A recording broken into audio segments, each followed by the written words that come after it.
Yo, what's up guys? Nagbabalik na naman tayo sa panibagong video, and for today's video is meron akong nakita kanina sa TikTok tungkol dito sa Blood Moon Shop.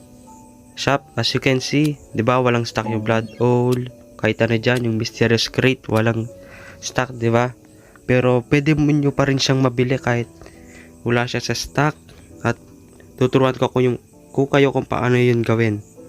Kaya yon, wait lang natin maging 15 minutes bago matapos. A few moments later. At ayun nga guys, nagbabalik na tayo. As you can see yung oras kung ilan na lang, 50 seconds. Pag ganyan na yung oras, balik na kayo dun sa Blood Moon Shop, syempre. Diba? Walang stock yung Mysterious Crate. Kita nyo, wala. Tapos tingnan nyo sa inventory ko, wala, diba? Yun, kahit search pa natin yan.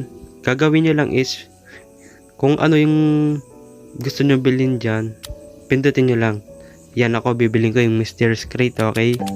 Tapos, spam nyo lang yung no stock dyan. Yun lang gagawin nyo, spam lang.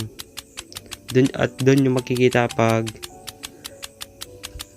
nagawa nyo yung step na yon.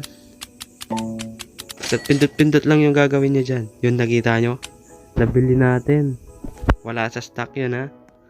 So yun lang for today's video guys. Sana may natutunan kayo.